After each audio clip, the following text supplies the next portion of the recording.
Okay, good evening. Because of the most recent development in the world, because of the urgency of the matter, I decided to focus on the coronavirus instead of the regular shiur that we have on Tehillim. There's a war going on, a war against an invisible enemy.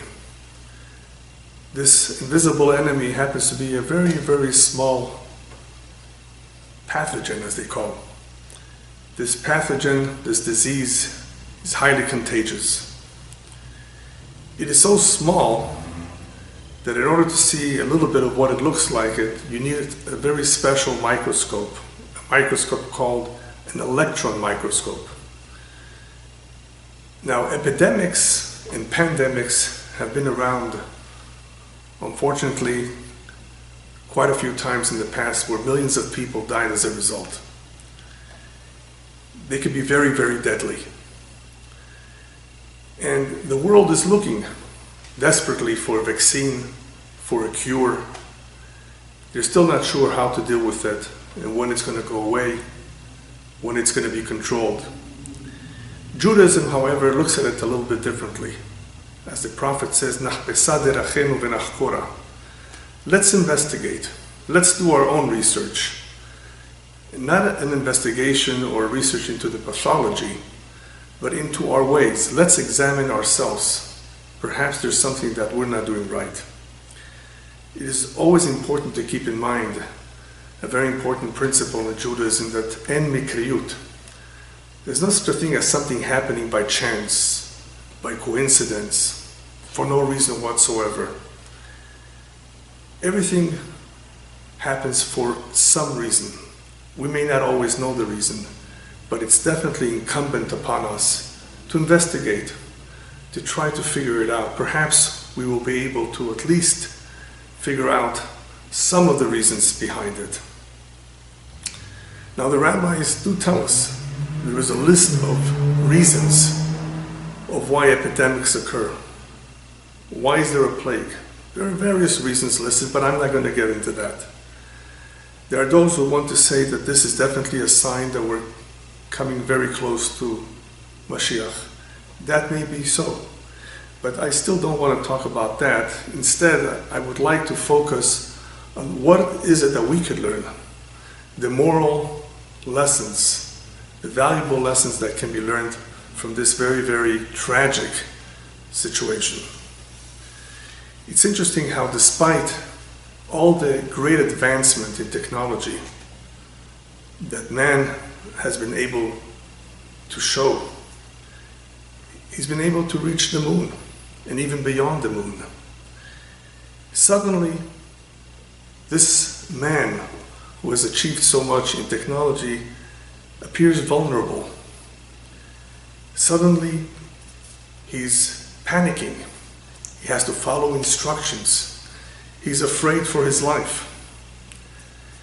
What's interesting about this whole situation is, look how great powers, the greatest of them all, the United States, China, these great powers are being humbled.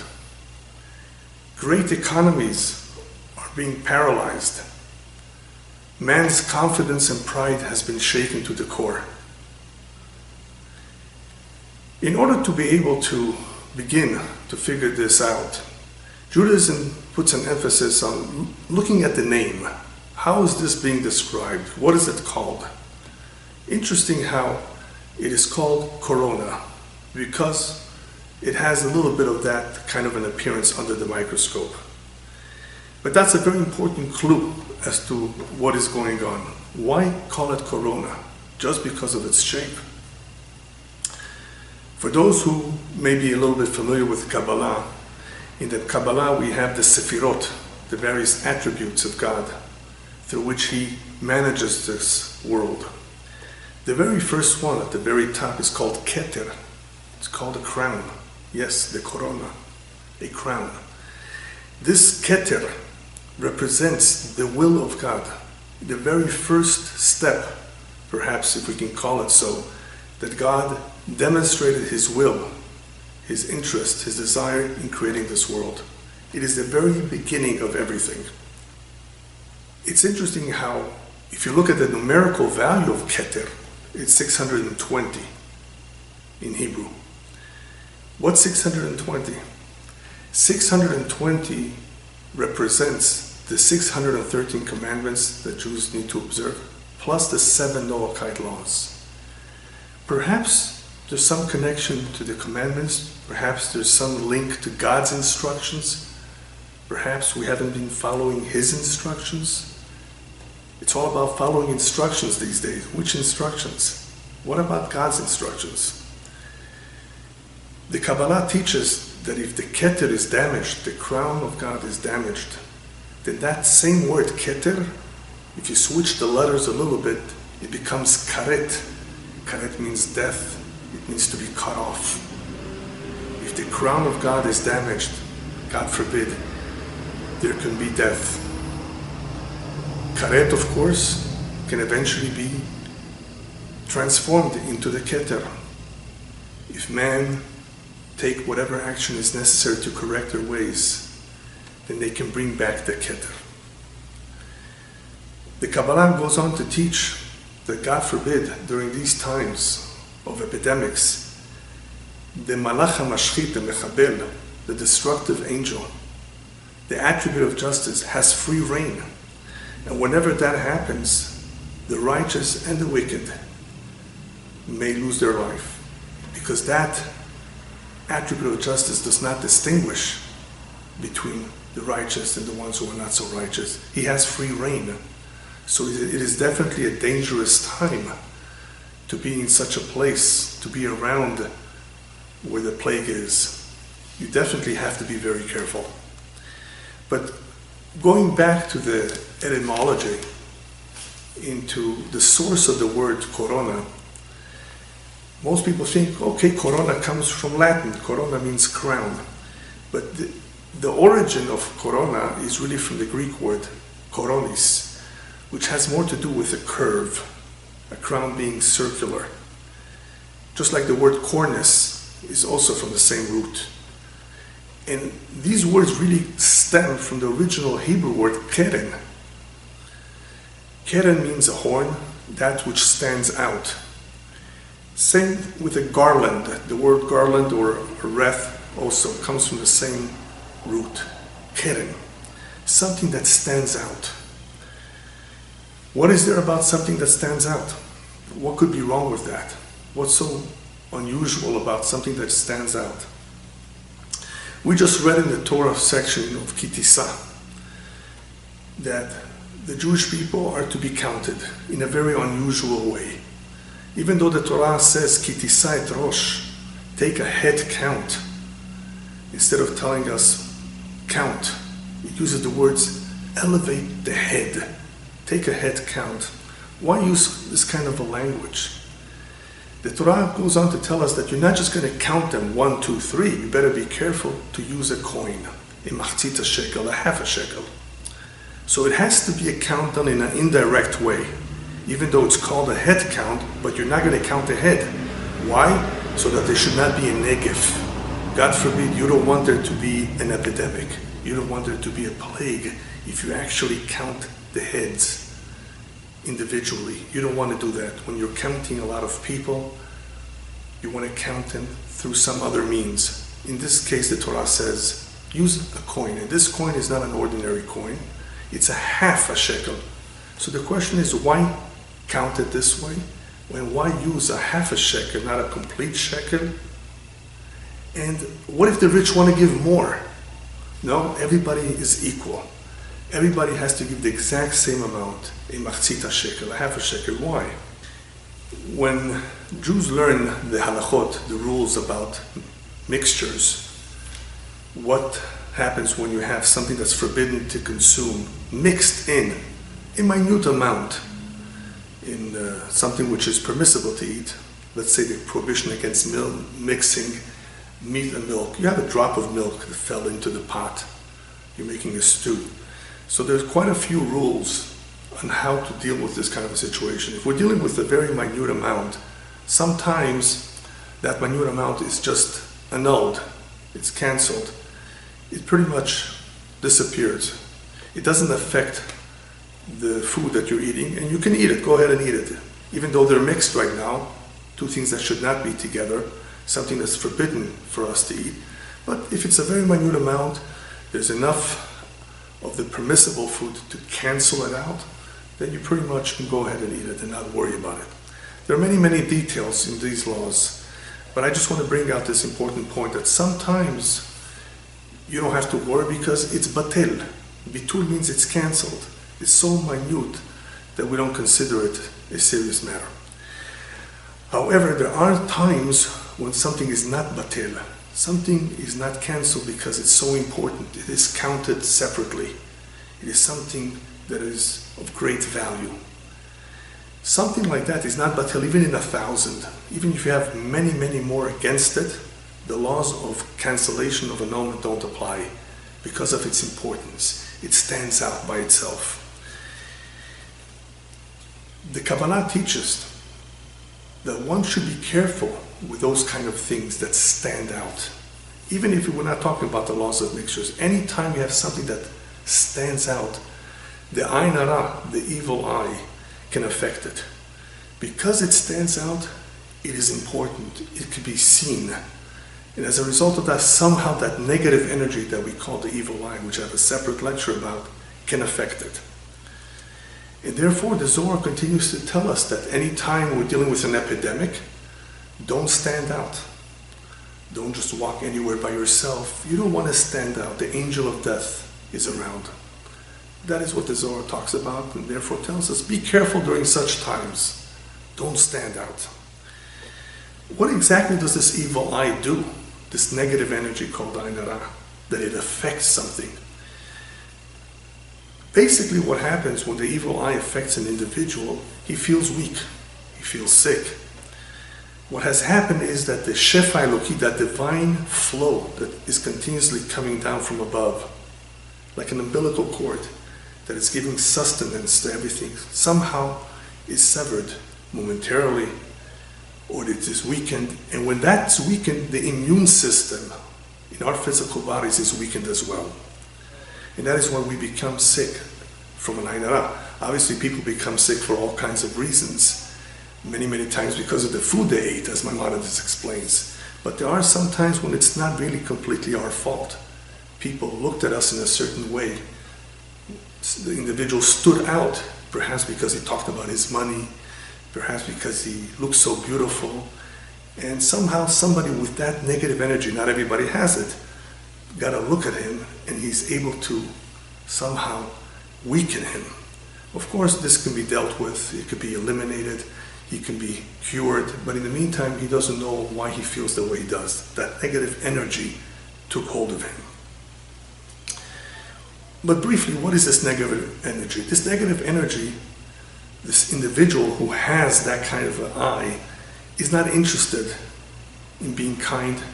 He's a very selfish individual. He's very unhappy when people are doing well. He has an ayn ra'ah, a negative, a bad eye.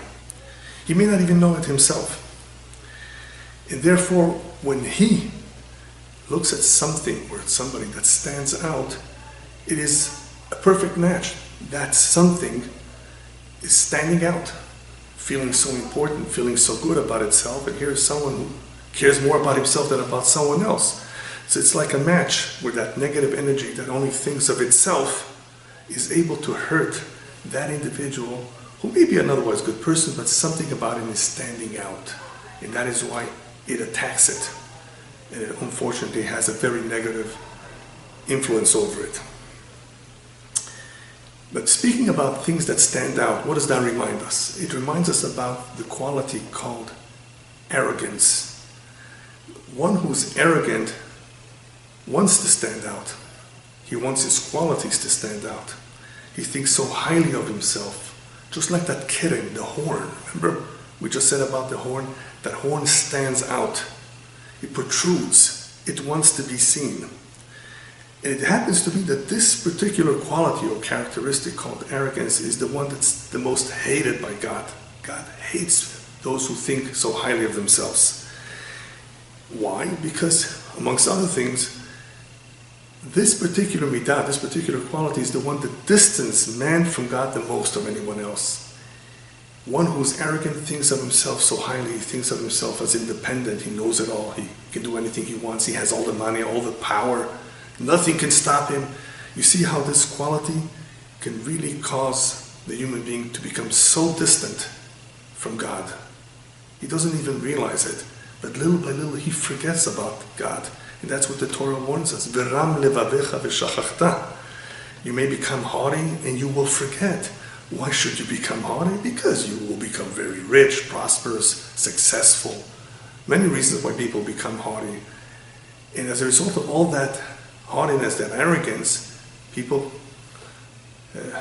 just stop being observant of the mitzvot. People don't care anymore about spirituality, about that which is divine. They become more into themselves, more materialistic.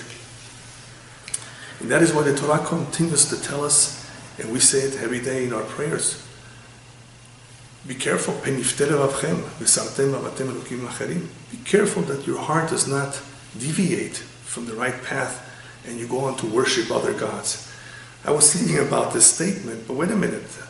Idolatry today is pretty much non-existent, even though there is some. But in the past, there was something called idolatry, paganism. So the Torah is warning us back then. That's understandable. But what about in the future? Why would the Torah make such a statement in the future? Into the future, be careful that you don't go worship other idols. I think Rabbi Abraham Twersky pretty much defines it very well when he says, what exactly is idolatry? He says, idolatry is essentially a system where a person creates his own gods and erects his own ethical, moral system to conform to his desires.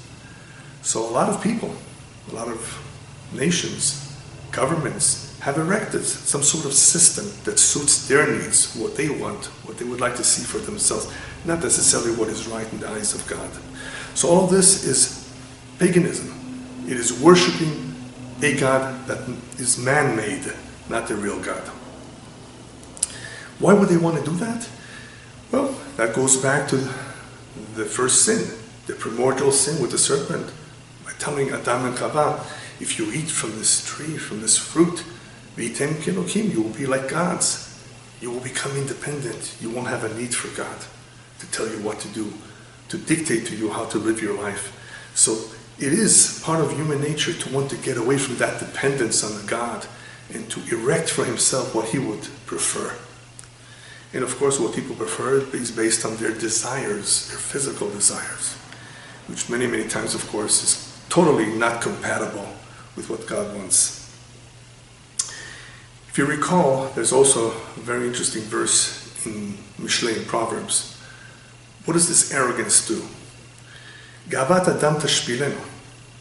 When man feels great about himself, he's arrogant, he's independent, he thinks he can handle everything on his own, that same arrogance is what's going to bring him down. It is the arrogance of people that one day will bring them down. Those that feel that they can do anything they want. At some point, either that individual or that country is going to come tumbling down because of that arrogance. Who's a good example of that? Titus, the Roman emperor, who was involved in the destruction of the temple, Jerusalem. He was a very, very arrogant man. He thought that he could just do anything, and he was invincible. And according to Jewish tradition, what killed him, what humbled him, was a small flea, a small insect. God says, I don't need to send an army against you. I don't need to send missiles and tanks and soldiers. I have a small little soldier called a flea. And our tradition says that that flea just went through his nostrils and landed in the brain, and eventually he died from it. Even though if you look up Titus, you will see that according to most opinions he died from fever. Well, it could be that he had fever too, because insects can carry fever. And the fact that this was in the area of the brain, he could have developed a tumor too. Either way, the point here is, yes, even little insects can humble the mighty. Look what happens to Metzorah. another individual in the Torah. They translate it as a leper, even though it's not exactly leprosy. It was a discoloration of the skin, whether it was the skin of this individual, whether it was the clothes, whether it was the house. A discoloration was a sign from heaven that something was wrong. And for the most part, a Metzorah had this symptom of tzaraat, let's call it leprosy, for one of three reasons. Either he was a gossiper, lashon hara, which is negative speech about others, or he was very, very arrogant, or he was very greedy. There was different kinds of discolorations, as you can see the Torah pretty much spells out the various kinds, happened for different reasons. But look at this arrogance and lashon hara, which is really what I'm focusing on more today. What does this tell you about the person who thinks so highly of himself, and as a result of that, that is why he speaks negatively about others. He looks down at others. He makes fun about other people. How could he come to that? How could you do something like that because you think so highly of yourself? A person who doesn't really think too much of himself is capable of seeing another individual as an equal. Why not? Why can't you see him as an equal to you? What makes you think you're better than him? It's the arrogance that enables the individual to say all kinds of terrible things about other people. And that is a very serious offense. Lashon hara, negative talk, is a big problem. It causes tremendous divisiveness amongst people. So what would happen to this Metzorah? Something very familiar. He would be quarantined until it would be determined whether he was clean, not clean, whether this was real leprosy or not, whether this makes him impure or not.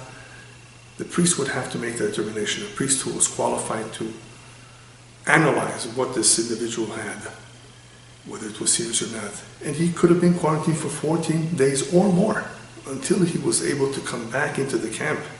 He was pretty much quarantined. He was all by himself. What for? Well, when you're by yourself, you have a lot of time to think. Why did this happen to me? Perhaps I did something wrong. People don't have the time to reflect on what they're doing. Is it right or wrong? They just are an automatic drive. They don't stop to think, perhaps it was not nice of me what I did the other day, that I yelled, that I cursed, that I spoke so bad, that I belittled someone, insulted. People don't reflect. In Metzorah, part of his, I guess you can call it rehabilitation, was to take the time off, 14 days or more, to think about his situation and mend his ways if necessary. This lashon hara, this negative speech, is a very, very serious offense. But besides the seriousness of it, we have to figure out why exactly people are so easy with speaking negatively about others. Why does it come so easy to them? It has also to do with an ayin hara. It has to do with the fact that people are either unhappy with themselves, insecure, and therefore that's what makes them feel good, in speaking bad about others. But it's more than that, it's deeper than that. It has to do with the opposite trait of kindness, whereas kindness is being unselfish, is thinking about someone else. One who is involved in speaking bad about others is really only thinking about himself, only focused on himself. And this is a negative koach, a negative force, the opposite of kindness. And therefore it comes easy to him to look down at others, to look at those who are weaker as individuals who perhaps are just unsuccessful in life, just that, they're not as good as him. It becomes easy to them to make fun, to look down, to ridicule others. So getting back to original question, so why was the count done through a machzit shekel? Well, number one, we don't want anybody to stand out, so it had to be done indirect. Not the head counts, because that stands out. We don't want to hurt anyone. And it has already happened during the time of David. When people were counted, it was a mistake, but it happened. There was a big plague. So you don't want to count. You don't want to consider all those individuals who stand out, but count them indirectly. And using a half a coin would remind you, we're all incomplete. We need each other. We're not complete. We're not a complete shekel. We're only a half a shekel. Human beings need to coexist. They depend on each other. And why can't the rich give more? Because you're not any better just because you have more money. No, no, no, no, no. We're all the same. We're all going to give the same. We're all going to contribute towards this cause in the same way because we're all the same. We're all created in the image of God. Be very careful with prejudice. God created all of us. Why look down on someone? Why talk bad about him? You're only half. We need each other. You want to see how people think of themselves? A real example. During these kind of times, during these kinds of desperate situations, you have people in the supermarkets fighting about toilet paper, of all things. It's not even food. They're fighting about toilet paper. I saw a picture of someone who had a whole bunch of toilet paper in their wagon, and this other person who was arguing with them asked them nicely, just, can you give me one? And they said, no. Why couldn't you give them one? You have so many. Why? Because of selfishness, being focused on themselves. And that is why the rabbis tell us metzorah, the word metzorah in Hebrew, really is composed of the word tsarut ayin, a narrow eye. Narrow meaning they only see themselves, they don't see anybody else. But he's a human being too. Why not treat him as an equal? So it is during these times when you actually can see the difference in people and how they behave with each other, during desperate times, whether they will help each other unite together or each one will be for himself. The Torah goes on to tell us there is one powerful remedy against all these evil forces to drive away witchcraft, to stop the plague. It's a very interesting remedy. It's called the ketoret. Now, loosely translated, ketoret means incense. But what's in the incense? All kinds of ingredients. One of them was helbena. I think the English translation is galbanum. And this galbanum has a very unusual smell, not such a good smell. The rabbis tell us that this represents those individuals amongst us who may not be so good, who may not be so spiritual, who perhaps did not behave themselves. No, when it comes to prayer, you want to be with them, you want to bring them close, you want to inspire them, you want to teach them, you want to be united, even with them, if at all possible. Why? Because God loves unity. Despite the differences, and there are differences between people, many, many differences, unity is so special. Unity is so powerful. The rabbis tell us, for example, look at the difference in the generation of David and Achav. David was a righteous man, a righteous king, but still, in his generation, they didn't win all the battles.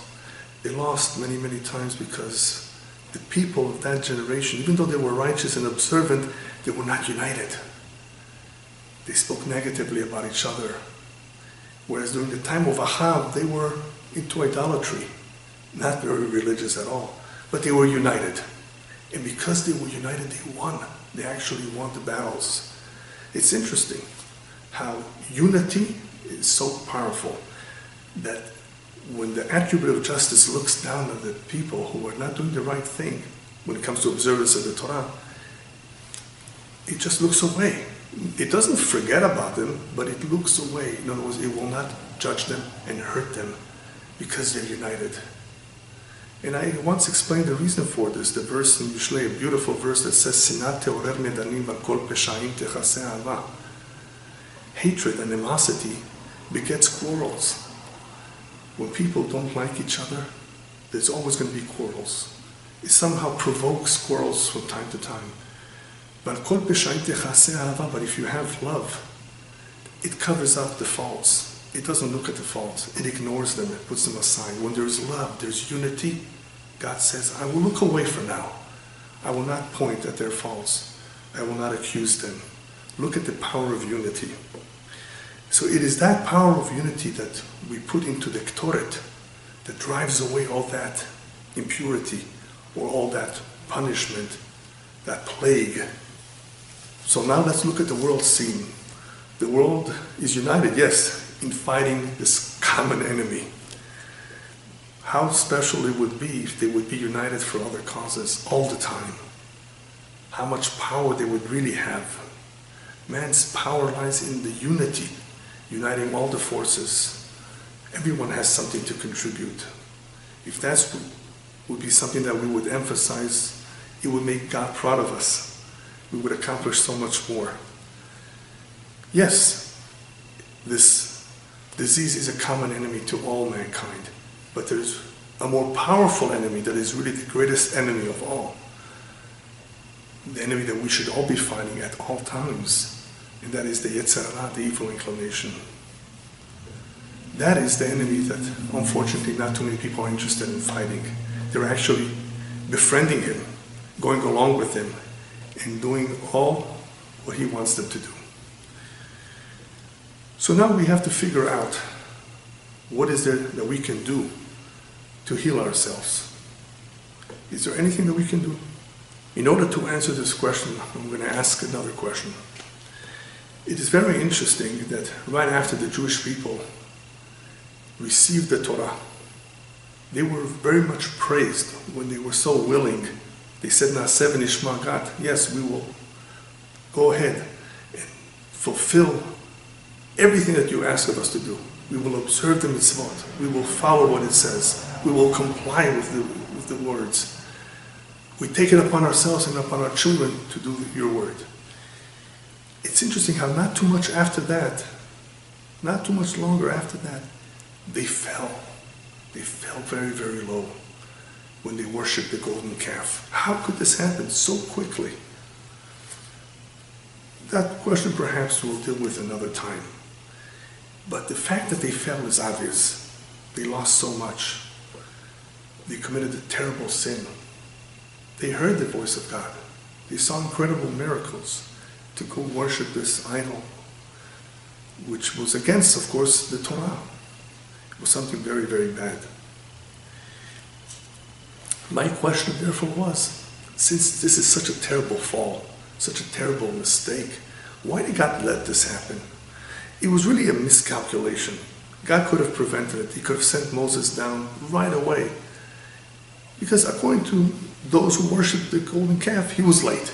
All right, God, you know that this is about to happen. Why not prevent it? Why let them sink so low? There's a famous saying, the rabbis tell us, before the onset of a disease, the cure already exists. The cure exists before the onset of the disease? Yes. Why should the cure be there before? Once there's a disease, go find the cure. Why does God have to create the cure before the disease? The reason for this is because God knows what's going to be in the future. In the future, human beings will fall repeatedly, many, many times.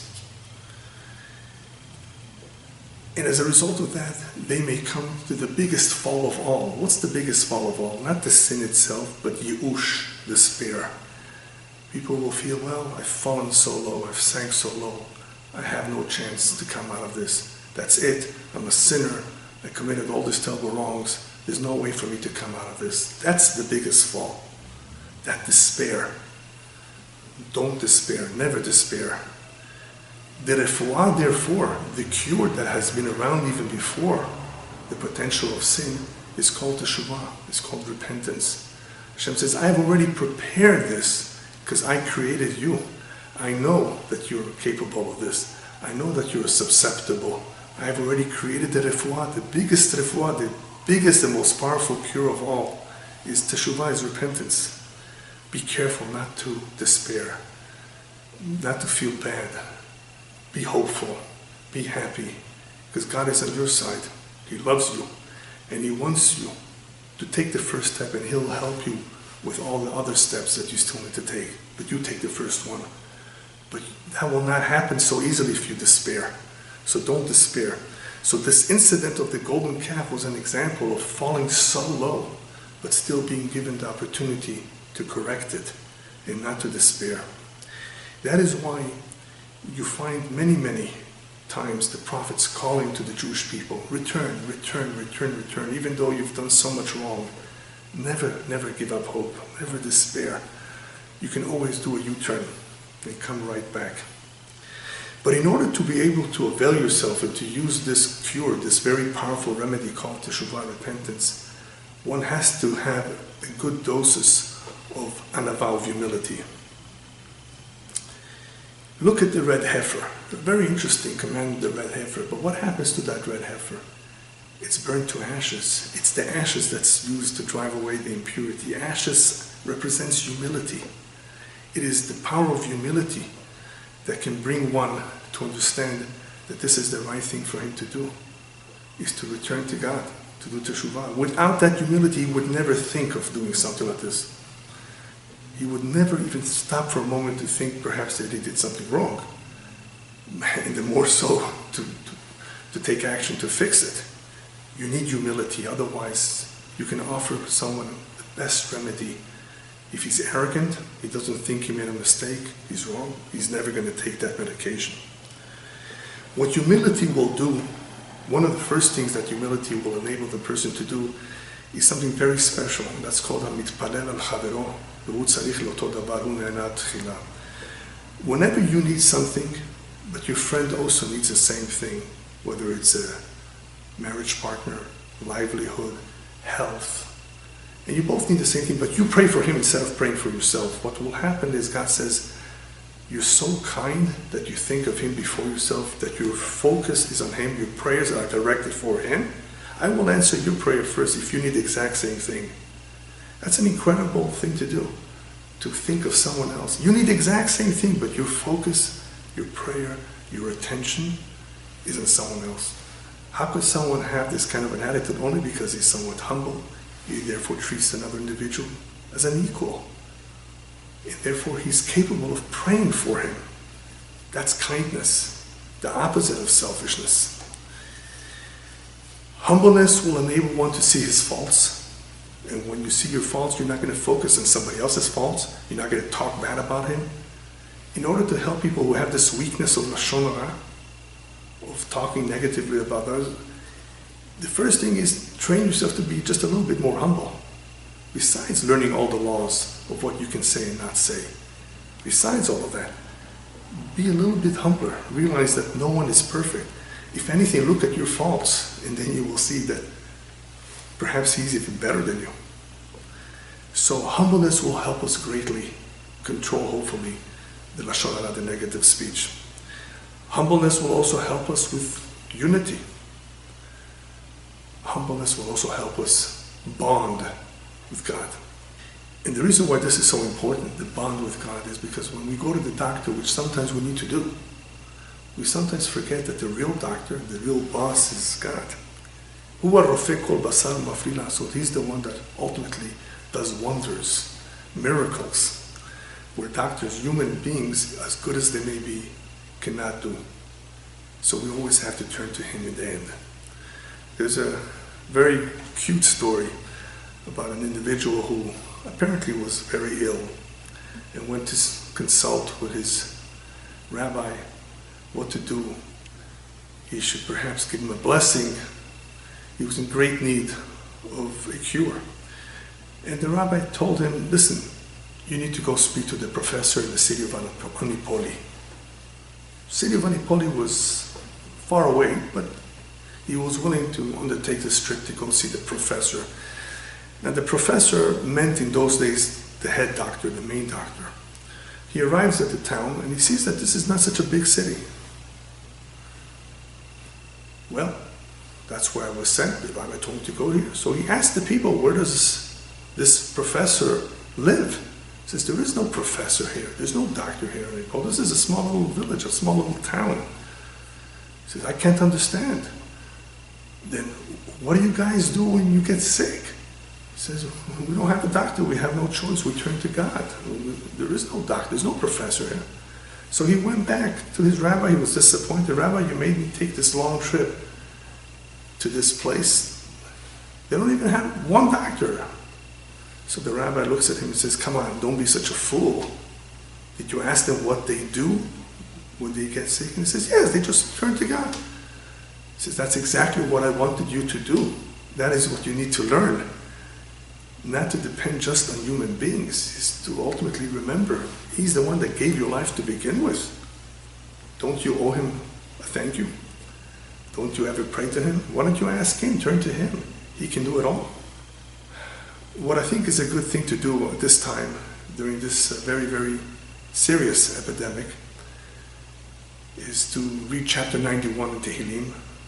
That particular chapter is very, very focused on these type of things. 91, Tzadik Aleph. It's also a good idea to focus more on the blessings that we make, especially Asher Yatzar. Jews make a special blessing when we come out of the bathroom, where we thank God and appreciate the fact that the plumbing is functioning. A lot of people are on dialysis. A lot of people have all kinds of problems. We shouldn't just take it for granted that tomorrow will be the same as today. Our health depends, of course, on us, but it also depends on God. And if everything is good, we just come out of the bathroom, we say Asher Yatzar, which is a beautiful blessing that describes the great miracles that go on in the body on a regular basis, day and night, for all our life. It's something that we should not forget about and always think about and thank God for it.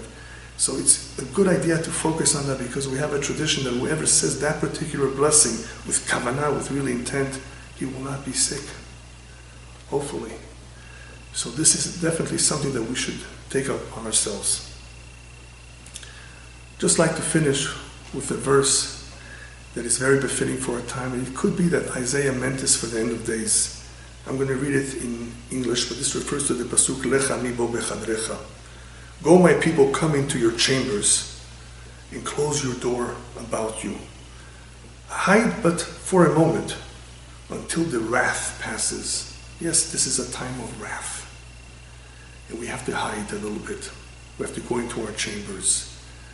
Apparently there is mention of this in the end of days, but it will be momentarily until the wrath will pass. Don't stick out. Don't stand out during this time. Be very careful. Be humble. Obviously, the Torah reminds us, "V'nishmartem me'od lenafshotechem." One has to be very careful with his health. One has to be very watchful. One cannot take matters so lightly. This is serious. So you definitely have to follow the advice of doctors and experts. But in the end, let's not forget what these times are all about. The commentators explained that what Isaiah meant by chambers is not just your chambers, your rooms in the house. It's the chambers of the heart. Go into the chambers of your heart and examine them. Perhaps you've been too arrogant and selfish and do not treat others as an equal. See what there is to change. Engage in good deeds, in doing for others, in being kind. These are the types of things that God wants to see during these days. And as the rabbis tell us, this is what will protect us. Because in the end of days, there will be a birur, there will be a filtration. And like Moses said after the sin of the golden calf, Mil Hashem Elai, who is on God's side, let him approach me. I want to see him. I want to see who is on God's side, who is the one that's taking up the case for God. In order to be able to be on God's side, let us not forget that the real crown, the real corona, is the crown of God. And it's that crown which God will soon place on the head of Mashiach when He anoints him, God willing, very soon. Amen.